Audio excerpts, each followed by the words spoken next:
Good afternoon. Welcome everybody.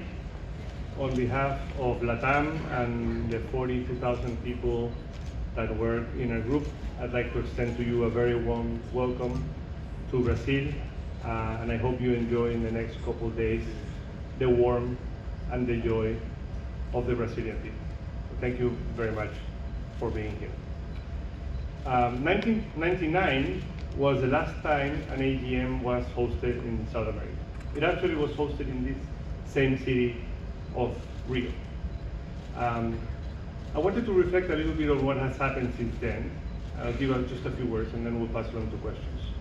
In 1999, in South America, 68 million people flew. That represented at the time 4% of the market in the world. Today, in South America, we have 447 million passengers. It represents actually more than 5% of that. 1999, LATAM were separated companies at the time, transported 4 million people, TAM 8. Today, in the last 12 months, LATAM has transported almost 90 million passengers. That is almost 50% more than what the whole region transported back in 1999. I think that speaks very much about the development of the industry in this part of the world, and it also speaks a lot with respect to the development of the town. Today, more than 42,000 strong souls deliver passengers and cargo every day, make sure that we can connect South America within itself and South America to the world. Today we have 161 destinations operated over 27 countries, 1,600 flights a day. Every 54 seconds a flight takes off. And we connect South America with 4 continents. Nobody can do that like we do. Today, 30% of the traffic that moves within South America or from South America to the world move with LATAM. This is twice as big as the biggest carriers in the US. It's 4 times as big as the biggest carrier in Europe. No airline or group of airlines in the world has the ability to connect a region like LATAM does. Sometimes I surprise myself when I look at some numbers that we produce inside LATAM, and I just want to share a couple that I think highlight what we have achieved. Every day, 13,000 people join LATAM Pass. LATAM Pass today is the 7th largest program in the world with almost 56 million members. And every 3 seconds, a ticket, a flight is redeemed using LATAM miles. So wait on that. The time it took me to say that sentence, already a full row of economy class or 1 business class seat was redeemed. LATAM is deeply committed to the region, is deeply committed to the societies where we operate, and is also deeply committed to the environment. And that's why we have an important long-standing sustainability plan that not only makes sure that we reduce our emissions every day, but most importantly is that we contribute to the industry with the things that we know how to do well, and that is connecting and transporting. And this is why LATAM, for the 2nd year in a row, has been awarded the 5th most sustainable airline in the world, and it's actually the most sustainable airline in all of the Western Hemisphere. We're in Brazil. Happy to have the opportunity to host you in where LATAM has almost 50% of its operation. Last year we transported 38 million passengers. We have 40% market share in domestic Brazil and 25% market share in international Brazil. And we're very happy to know that every single person that flies today in Brazil thinks about LATAM as probably the most important option. So thank you very much again for being here. And I hope you have a next very good couple of days. And together with Jerome Cadeira, the CEO of LATAM Brazil, we'll be happy to take any questions. Is there an order taking the questions?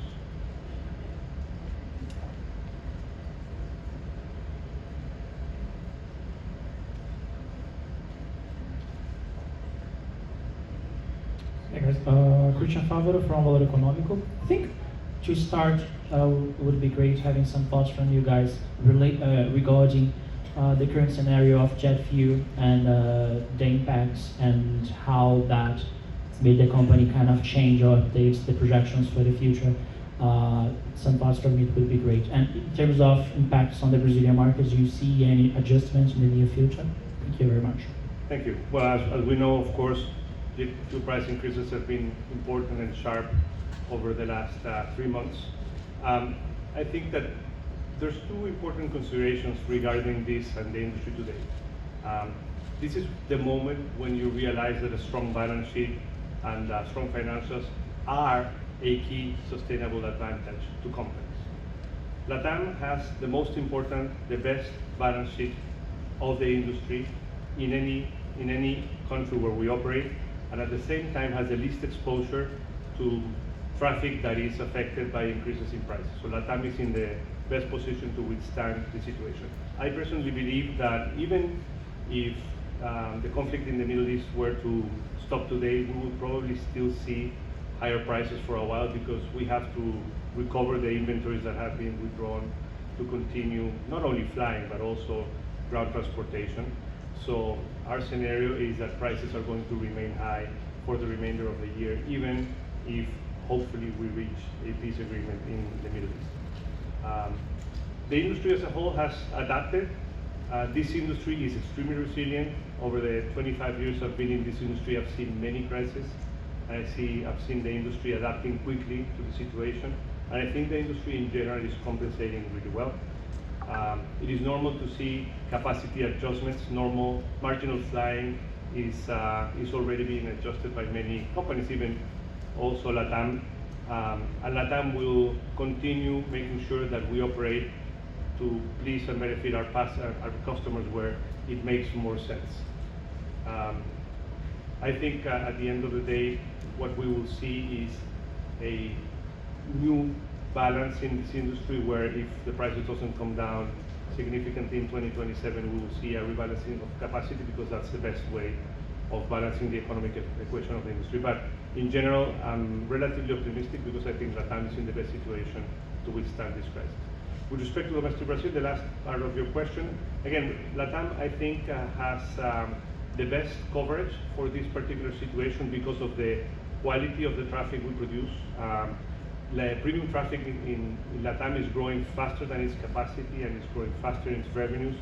And those are the people that are still willing to fly regardless of the situation. We have not seen an impact on demand, even with the current situation. The crisis of fuel has not affected it.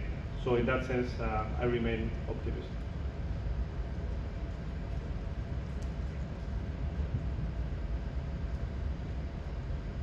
Roberto, muy buenas tardes. Ricardo del Piano, de Santiago de Chile, el aéreo.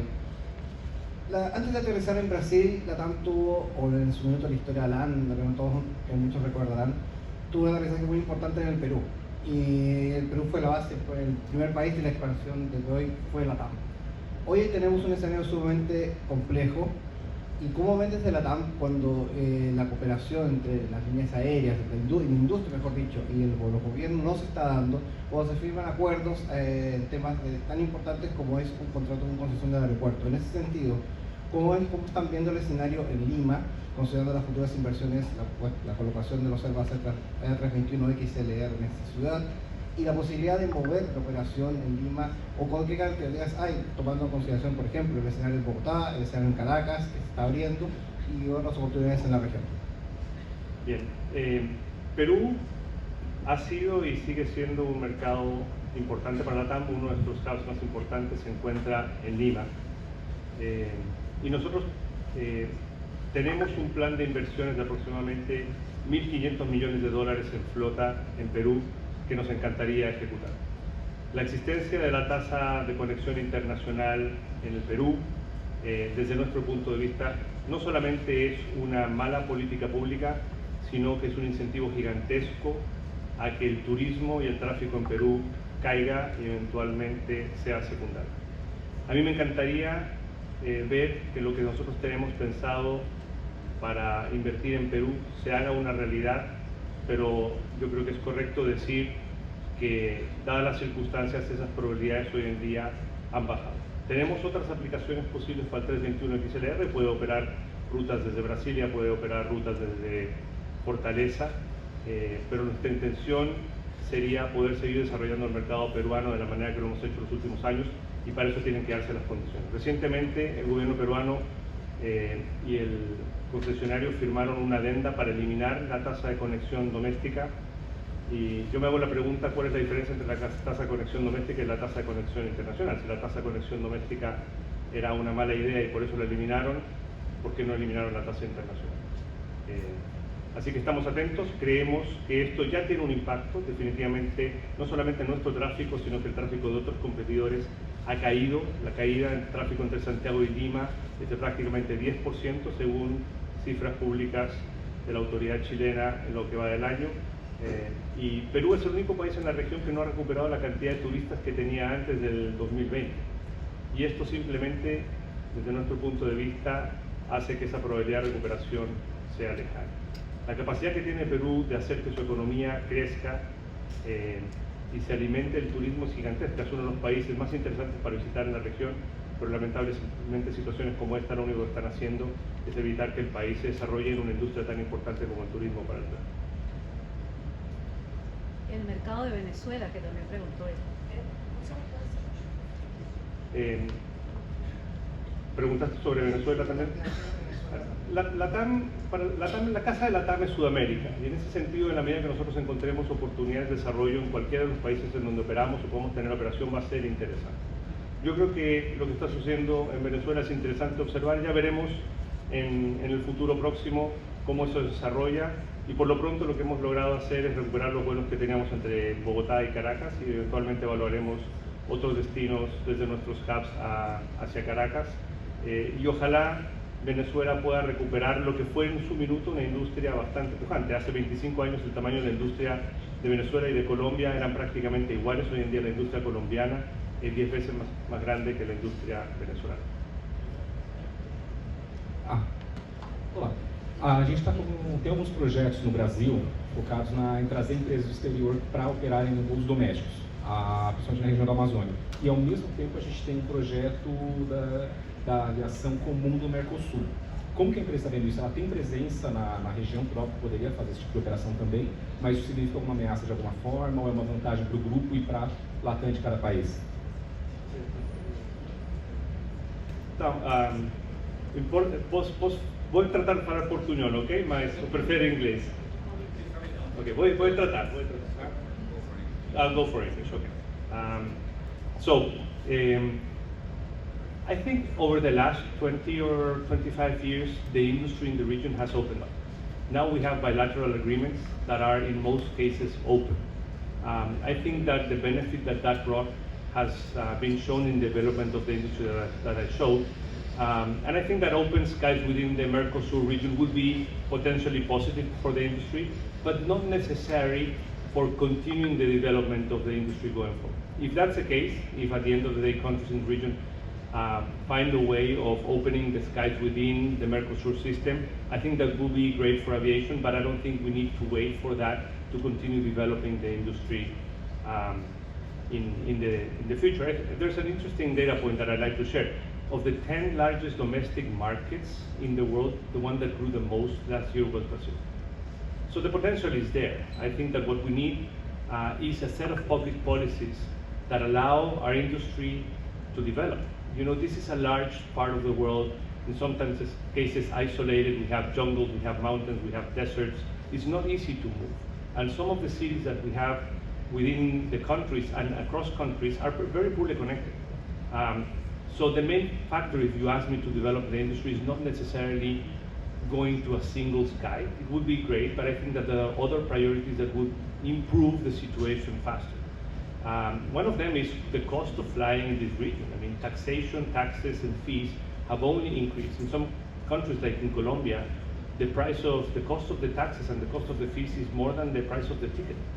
And that clearly hampers the demand. So I think that the important message here is how do we create public policies and hopefully policies of state that allow the industry to develop in the long term, because the potential is there. Brazil has 0.5 passengers per inhabitant. That's 1/5 of what developed countries have. But if you want to compare Brazil to the region, it has half of the passengers per inhabitant than Chile has. So there's no reason why the growth isn't there. I think that what we need is a set of public policies that actually improve the development of the industry because the potential is there. And in the case of Amazonia, I think that was the other question. Yeah, can I also comment in terms of what's being discussed in the Amazon? The issue there is the same. If you want more connection, everybody can compete the same way connecting those cities. So having the same rules for everybody to compete is the right way of doing it. Brazil is an open market and anybody can come in.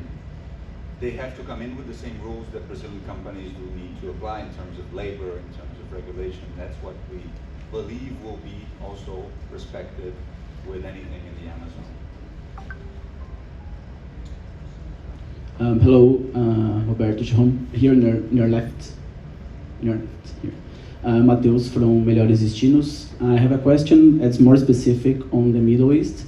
Last year, just before you announced the operations to Brussels, Amsterdam, and Cape Town, you said you were discussing deeply assessing a destination in the Middle East.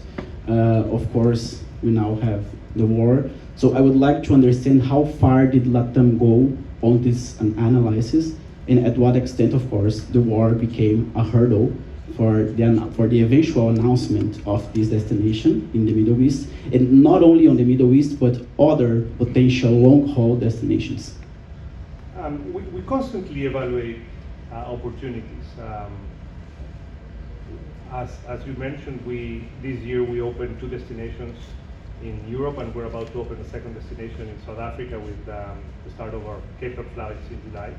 And in that context, everything that appears that is feasible, possible, and it makes sense from economic perspective and to improve the network for our passengers, we look at. So yes, we have looked at flying to the Middle East as we look at flying other destinations in other continents.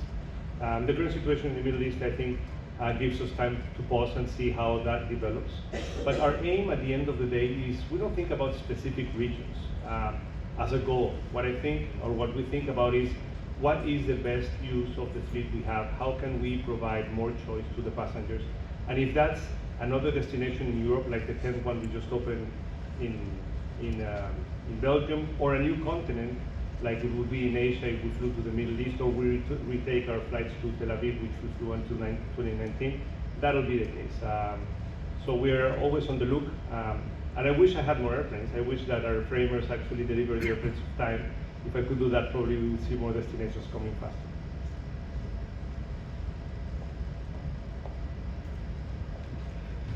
Hi, good afternoon, everybody. Igor Pires from Diário do Nordeste, Fortaleza. It's a pretty nice event, and I think that, I don't know if I'm right, but maybe the timing couldn't be better, even if with this war context, but LATAM now shows truly pretty numbers about its performance overall, and it's about to receive 2 amazing planes like the E2 and the XLR, right? So it is nice to hear you talking about the increase of passengers in our region, and these airplanes may come to make it increase even more, right?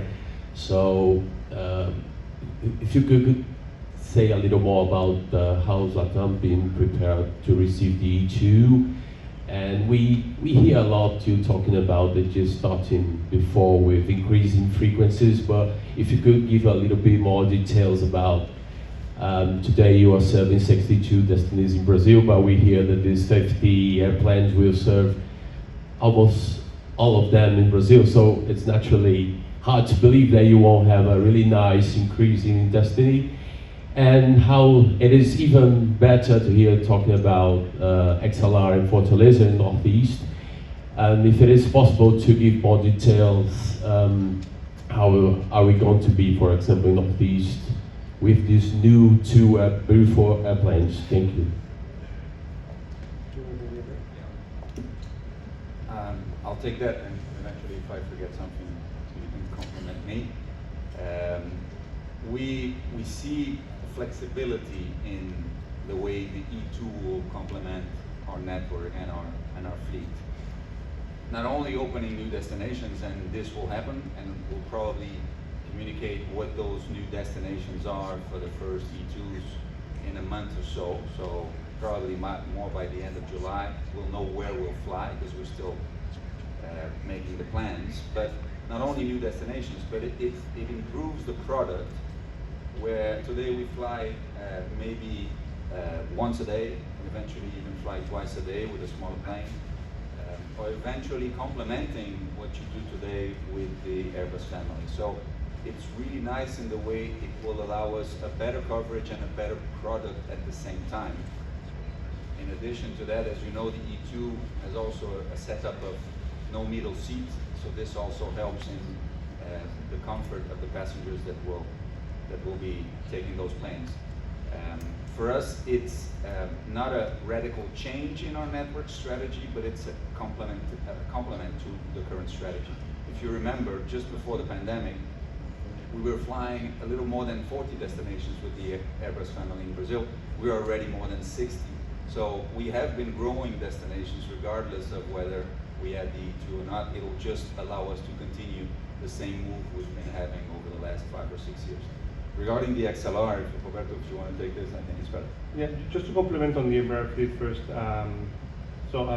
Let me give you an interesting data point. There's 200 cities in South America that have between 200,000 and 500,000 inhabitants. 200 cities. 100 are in Brazil, 100 are in Spanish-speaking South America. Okay? When you look at flights per capita on those cities, they are one-tenth of the flights per inhabitant of the large cities in the country.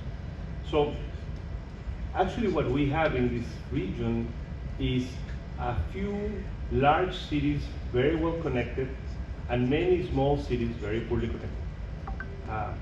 And internally in LATAM, we talk about increasing capillarity to the network. So I think that the opportunity to increasing the breadth of our network and the number of destinations, whether it's in Brazil or in Spanish-speaking South America, is real. The first 24 E2s will operate in domestic Brazil. We do have 50 options that we will define later if we exercise or not, but we see the opportunity of continuing the connectivity within the region. So that's the plan for Embraer. And of course, as Jerome said, in some cases, it will enhance the product we have today with more frequencies on destinations we already fly.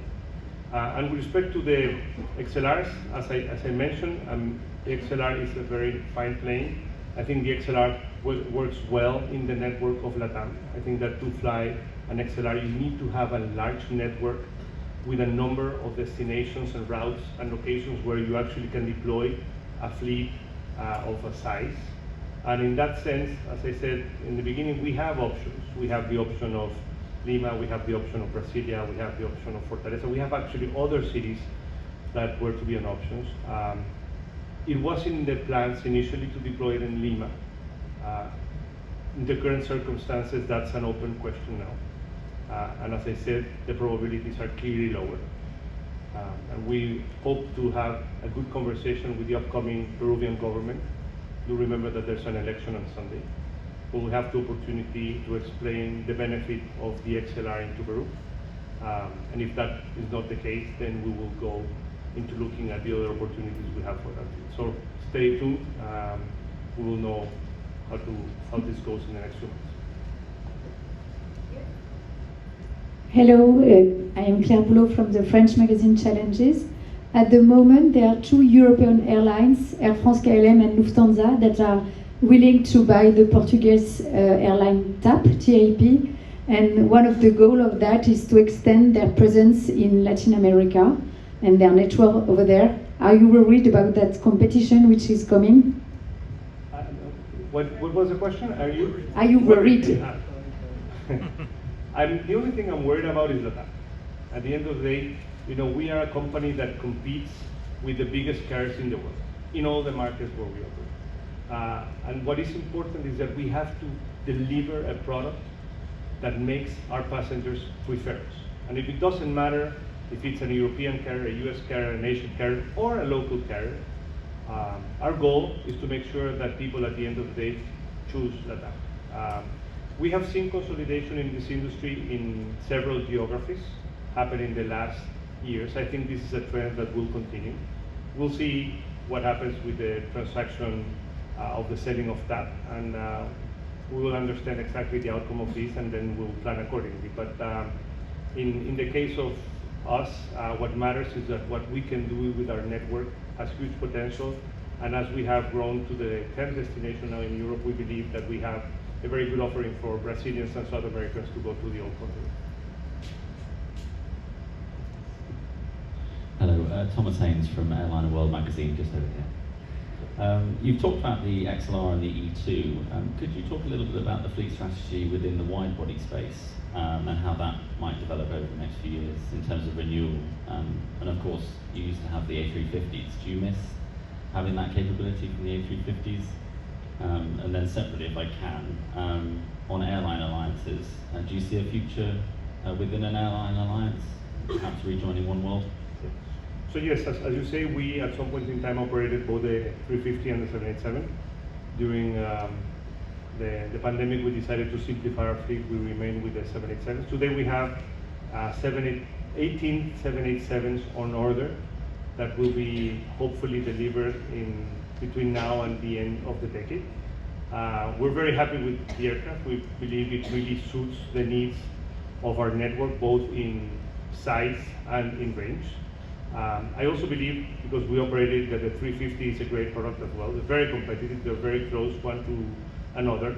At this point in time, what we have done is value simplicity and making sure that we can share the wide bodies between the Atlantic side of South America and the Pacific side of South America in an efficient way.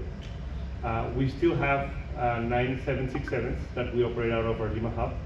I think that the first priority towards the end of the decade will be replacing the 787s, and an aircraft of the size of the 787 does well the job for replacing the 767 fleet. And then we have a number of 777s, an aircraft actually we love, that is bigger, and that probably will require a different type of aircraft because of the size. But that's a decision that is a little bit further in the future. I think that the biggest priority for us in the next couple of years is to ensure that the aircraft that we have committed to and that the airframers, in particular Boeing, has promised to deliver, are delivered on time. Because we have, at this point in time, the skyline we need to develop our business plan. And with respect to the alliances question, as you know, we were part of One World until 2019. Today we have a JV with Delta that is working extremely well. We have a number of important, very long-term and solid partnerships with other airlines in other regions. For example, Iberia to Europe, with Qantas to the South Pacific, even with many of the One World carriers and other alliances like Lufthansa to Europe. It is not in the priority today joining an alliance. I think that what we are prioritizing is the bilateral relationship we have today. Aquí, hay Ana Figueroa de Venezuela. Quería preguntarle sobre el inicio de operaciones de transporte de carga de LATAM entre Miami y Caracas, que se tenía previsto para mayo. Quería saber si ya comenzaron y cuáles son sus expectativas, dado que la economía venezolana aún no se ha recuperado del todo. Comenzamos ya las operaciones hace un par de semanas. Estamos volando a veces directo desde Miami, a veces con escala en Barranquilla, según el mercado. Y es interesante, estamos viendo cómo se desarrolla la demanda en Venezuela. Ahí están pasando muchas cosas, hay muchos cambios. Y yo creo que lo que vale la pena mencionar en este minuto es que, más allá de planes específicos, porque estamos viendo cómo se desarrolla, es un compromiso importante que tenemos en el mercado de carga de poder conectar Venezuela, no solamente con Estados Unidos, sino con los otros países de la región. Y en la medida que veamos oportunidades para hacerlo y demanda que exista, vamos a enfocar esfuerzos de nuestra flota para poder hacerlo. Pero ya estamos operando.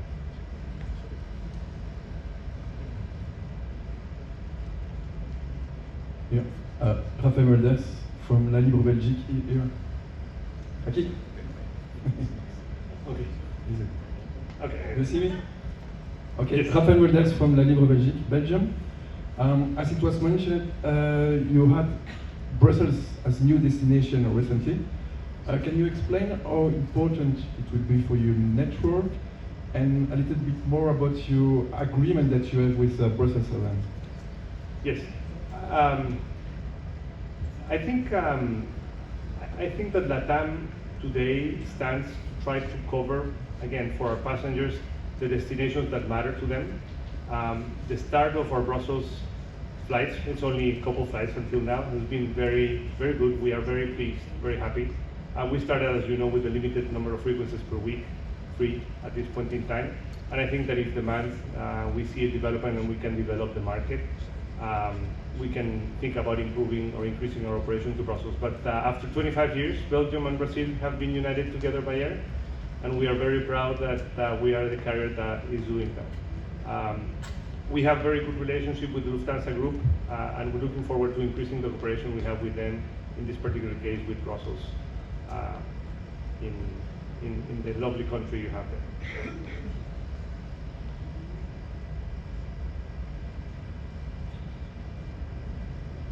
Roberto, nuevamente por acá. El crecimiento de la democratización del transporte aéreo ha sido uno de los grandes hitos de la aviación latinoamericana en los últimos años. Eso ha traído más personas viajando en avión, pero también nuevos desafíos.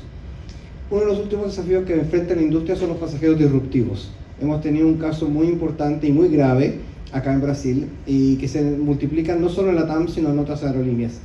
Como industria, o sea, primero como LATAM y a nivel de industria, ¿cómo ven este fenómeno y qué manera las autoridades podrían contribuir a desincentivar o frenar esos lamentables episodios de pasajeros disruptivos que parecen no detenerse en la región?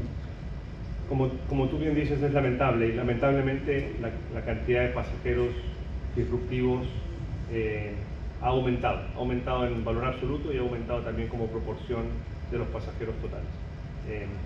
Y esto es malo porque no solamente afecta la operación nuestra, afecta a cientos de pasajeros que acompañan al pasajero disruptivo en ese vuelo. En la región, lamentablemente, tenemos regulación pobre al respecto. Ahora Brasil acaba de hacer un cambio que creo que es importante, en donde las sanciones para este tipo de comportamientos aumentan. En Estados Unidos esas sanciones son mucho más grandes. Y lo que estamos trabajando como industria, no solamente como LATAM, es un marco normativo en los distintos países que sancione de manera más directa, más precisa, este tipo de comportamientos. Ojalá no existieran, la verdad. El interés de LATAM no es que exista un marco que sancione, ojalá no existieran este tipo de comportamientos, pero nuestra responsabilidad obviamente es cuidar que nuestros pasajeros que deciden volar con nosotros lleguen bien, lleguen a su destino sin perturbaciones, y en este sentido esta situación que ha ido aumentando es un problema. Y creo que hemos escuchado a las distintas autoridades en los distintos países una verdadera abierta recepción para entender el problema, y trabajaremos con ellas para ver si se puede crear regulación que permita, más que nada, que exista disuasión para que esto no suceda. Creo que además tenemos un trabajo importante que hacer en comunicar y en explicar y en enseñar, y eso es una responsabilidad compartida de la industria, de los medios y de los gobiernos, porque en la medida que la gente entienda mejor que hay situaciones que simplemente no son tolerables, y aunque sean un chiste hoy en día simplemente no son aceptables, creo que algunas de estas cosas disminuirán. En muchos casos sucede por ignorancia, no necesariamente por mala intención.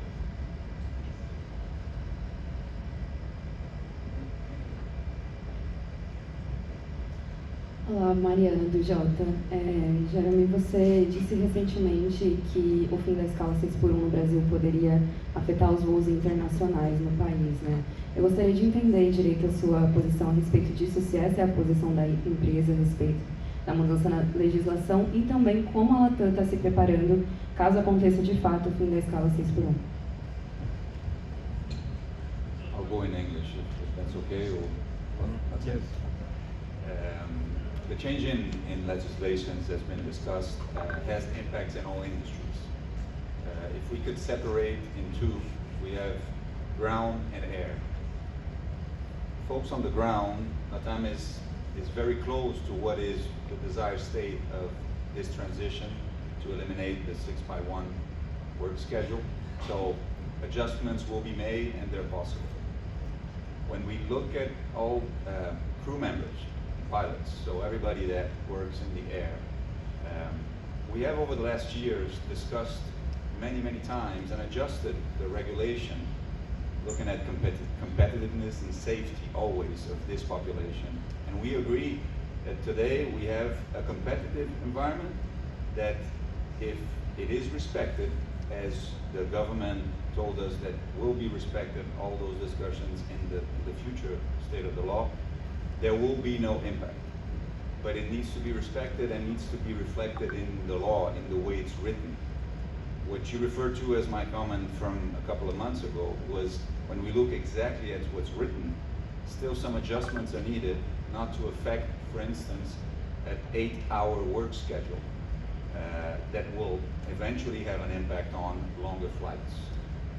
The way we see over the last weeks, we have had important and productive conversations with the government that has assured to us that this change will mostly impact ground operations and not necessarily crew members. So in that sense, we are optimistic that this law will be implemented in the right way. Good afternoon, Brent Pinero from here, from Garden Media in the Caribbean. I have a question about Caribbean connectivity. So you fly a little bit into the region, and a lot of Caribbean destinations and governments would like to have Latin American connectivity, aggressively pushing for that. One, would you consider coming into the region a little bit more? And two, what do they need to do to convince you if you're not? Thank you.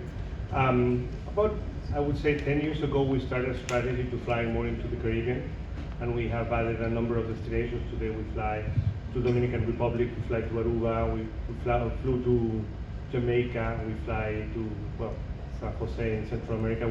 We're flying to Havana, by the way, until very lately, and we see significant opportunity in certain cities. As we develop our network, we see that coming in. I guess one of the problems that we see in the short term is that the best place to connect the Caribbean with the southern cone is actually Lima. So we come back to the situation of the connection fee in Peru. Many of the passengers that we carry through Lima to the Caribbean are passengers that come either from Chile or from Argentina or from Paraguay or from Bolivia. And the existence of the connection fee hampers the development of those flights, because those passengers are charged round trip around $25 just to connect in Lima. So I think the potential is there. The industry, we see the development, but today we see a significant hampering of that possibility because of the connection fee in the airport of Lima.